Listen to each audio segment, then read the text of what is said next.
Last March, Ontario students found out that when March break was over, they wouldn't be going back to school. I'm joined by Leslie Jolliffe, a grade 7 and 8 teacher, and full disclosure, Leslie is also my neighbor. So, Leslie, Teachers College didn't prepare you for remote training. How has your life changed? It's changed a lot. Uh, as teachers, we do have an understanding of technology and how it can be used in our classrooms. This is a completely different kettle of fish.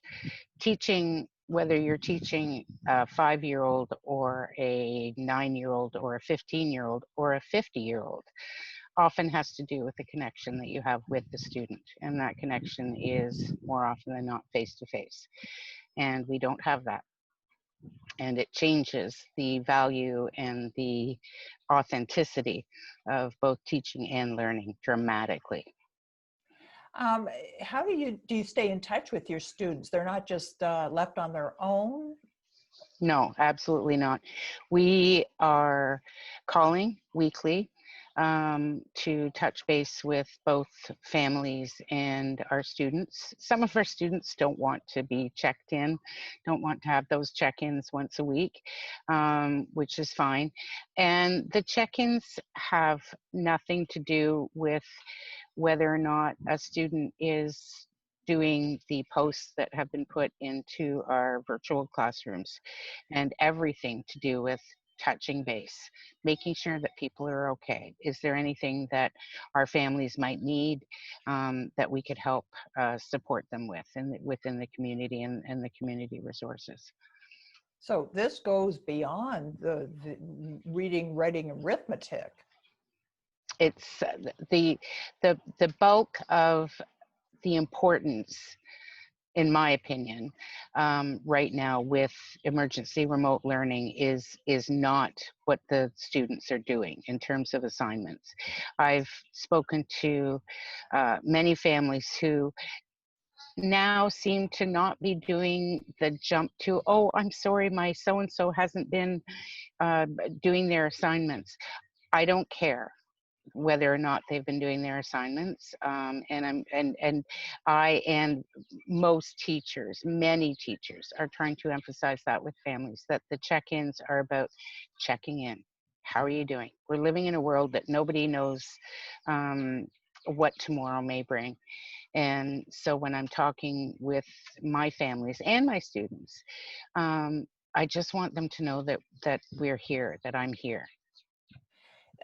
You know, the provincial government announced when all this started that they were going to have a lot of online resources, and TVO would be having various resources. Are you and are the families finding this useful? I can only speak for myself. No, I don't know any of my students who have been using those resources. This was something that was put out by the government very quickly. That's not their fault. COVID came up and you have to spring into action and do something. The resources are not meant to replace what even we can do ear to ear as teachers, talking with our kids online with in our Google classrooms or on the telephone. The resources that the government put out are existing resources. They weren't developed for this, they existed already. So essentially what the government did was just make it known that they were there. Okay, I misunderstood that. I thought they had put something together, but so there are some resources there for the ones who want to delve into this.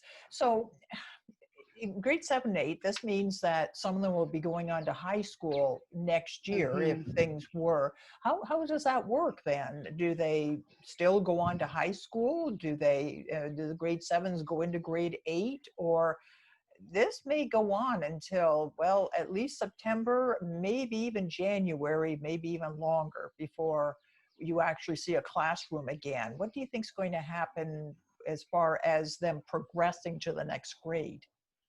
All students, whether they are in kindergarten or grade 11, grade 12 will progress through to the next grade. Grade 12s will graduate from high school. Um, we're all doing this together. We've had a tumultuous year with COVID. We had a tumultuous year because of labor negotiations with all of the teaching affiliates throughout the province. Students will pass. They will go to the next grade. You're right. Nobody has any idea what's happening in September, whether we are actually going back into a building. We don't know what that's going to look like. And the only thing, and again, this is something that I talk with our families, with our parents who are worried about this, particularly, as you said, the students that are going into grade 9, the families that are quite worried about them being behind. We all are going to start where our students are at, and we'll just carry on from there. And that's what we'll do, and that's what will be best for the kids. I mean, we can't push them into something that's artificial. I keep hearing, well, you mentioned parents. I keep hearing stories about parents trying to become teachers, and no matter how well educated you are in some field, it does not prepare you to be a teacher. And I hear about the frustrations and so on. Is that maybe overblown, or what? Well, let's just put it this way: what would your best advice be for parents out there who have the kids out of school and they are concerned and they want to help them? What's your best advice to them? Listen to your child. Your child will let you know whether or not this is working for them. Um, as an example, we have some neighbors who have 2 children, one of whom is, when she's up, she's on the laptop, she's doing the posts that her teacher has given to them. The other student, the other child has said no, and she was doing things for a little while. Then it became a battle between the child and the family. It's not worth it. And I've had this discussion with a couple of my families as well, where a family member has said, I'm really trying, and they just don't want to do it, and it's turning into an argument every time. And I'm very quick to jump in and say, let it go. There's nothing more important right now. And I do feel a bit emotional about this, because I don't have kids of my own at home and trying to deal with this. I cannot imagine what this must be like for families, where there are so many limitations, and those limitations may be financial. Families may be dealing with things within their homes that are so difficult, and to layer on top of this a pressure about schoolwork. That's one of the first things that needs to come off the table. People just need to live their lives and do the best they can, and um, find those moments in the day where there can be connection. And you're not going to be connecting if you're arguing about an assignment. Good point. Good point. Is there anything that you're noticing with your students positive that is coming out of this? Some skill, soft skill they're developing that perhaps they didn't have back in, let's say, the 1st of March? Um, that's a difficult one, because we don't have that continuous daily interaction with them. Um, the only time that I see students face to face, as it were, is when we do a weekly Google Meet. And for our class, this is just a drop-in for an hour once a week to talk. So far, no students have asked about assignments.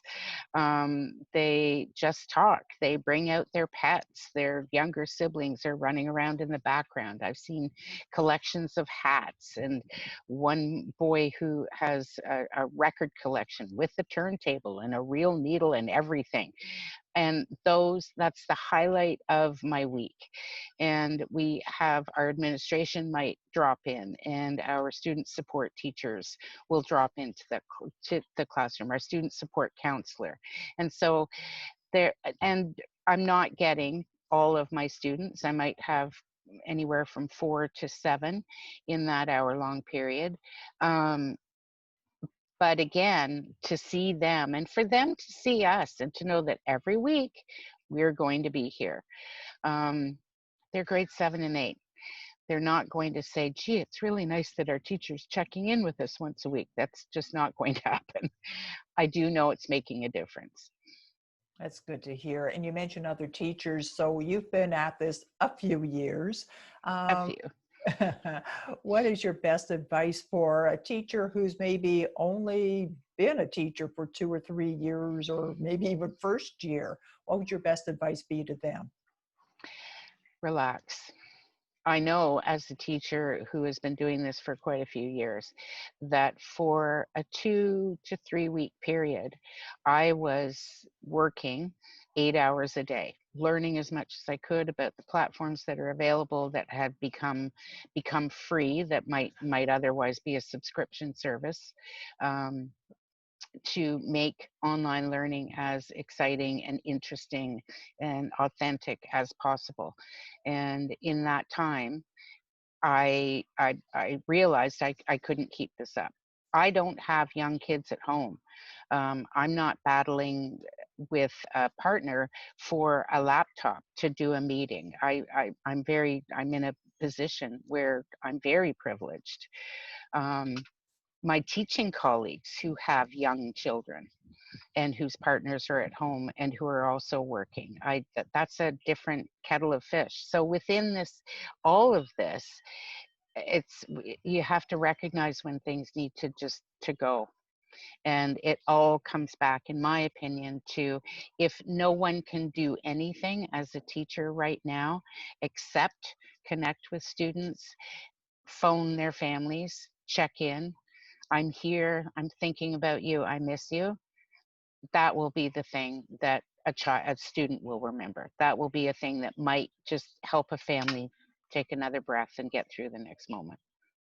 This has been so interesting. Thanks so much, Leslie. Good talking to you, and stay safe. You too. Thank you.